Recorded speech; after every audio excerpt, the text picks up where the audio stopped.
Hey, it's Ty and welcome back to my channel. So for today's video mga katiti, meron na naman tayong brand new episode of Taste Test by Ty.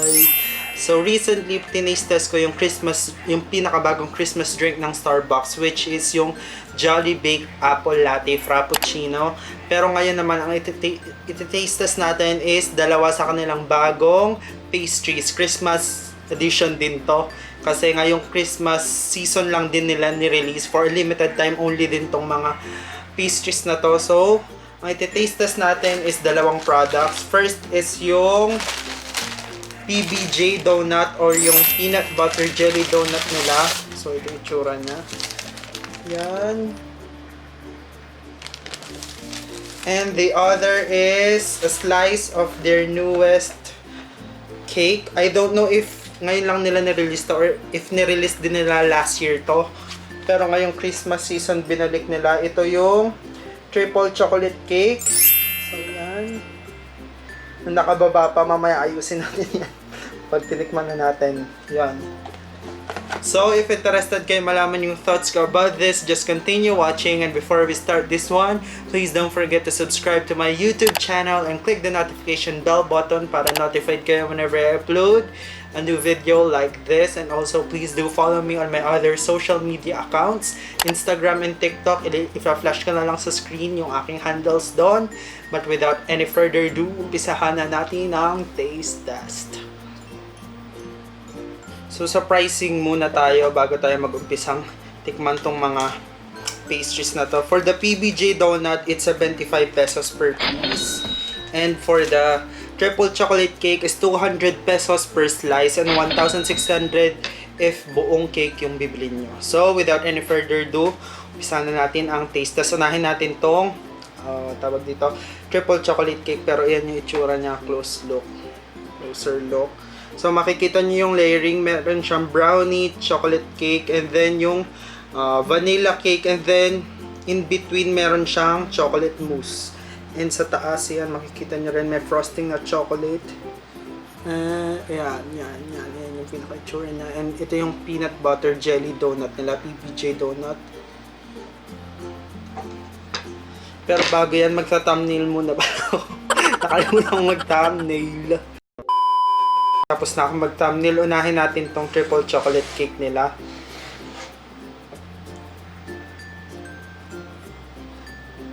So yan siya. Kaya muna yung first bite. Oh. So tikman na natin.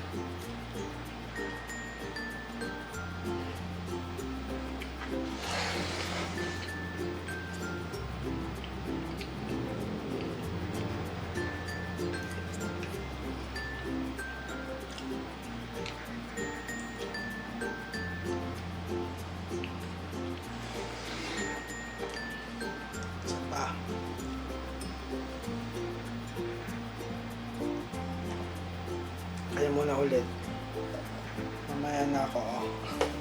Yun na naman. Ako pala yung product showcase mode kaya ayaw mag-focus. Wow, mali. So yan.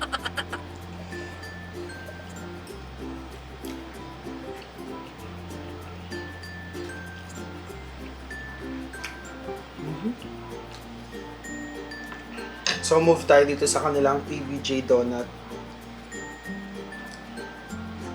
So ako ay ma-fan talaga of peanut butter jelly combo. So feeling ko talaga magugustuhan ko. So tikman na natin.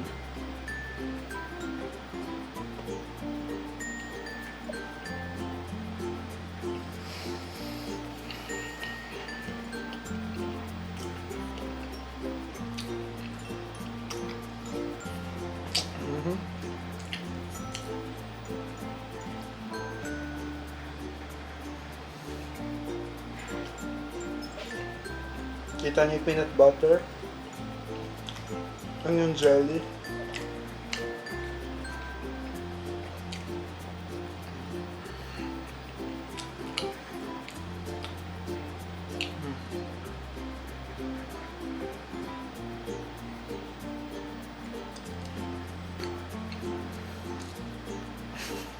So, inom muna tayo bago natin sabihin yung thoughts ko.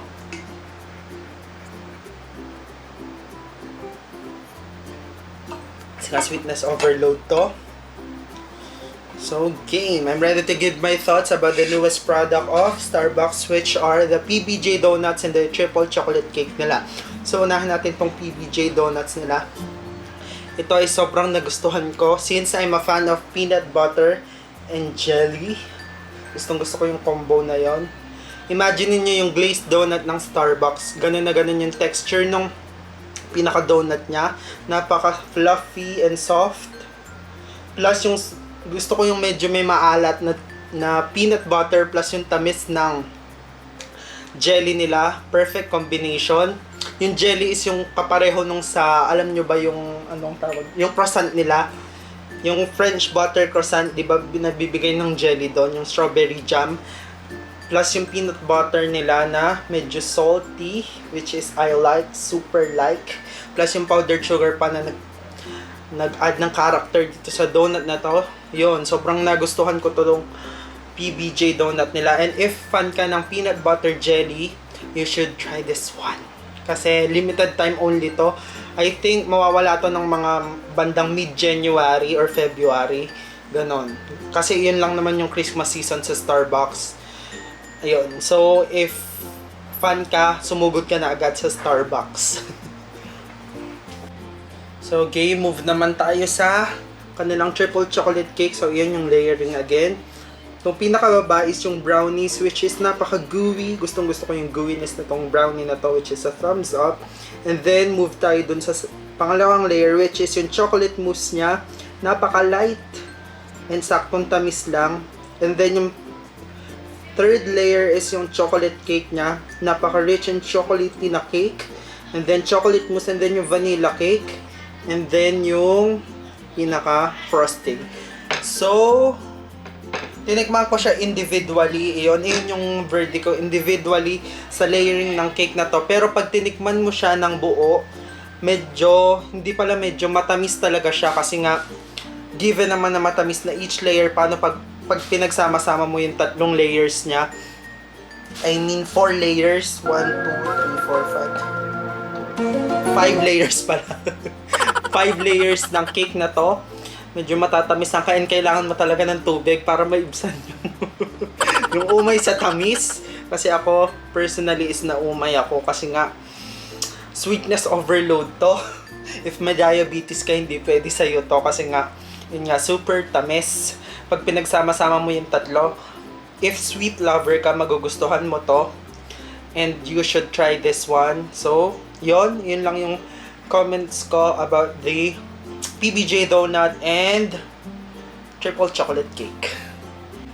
So, game, I'm ready to give my rating for the newest product of Starbucks, which are the PBJ donut and then yung triple chocolate cake nila. So, unahin natin triple chocolate cake. Ang triple chocolate cake for me is 5 out of 10. Saktuhan siya.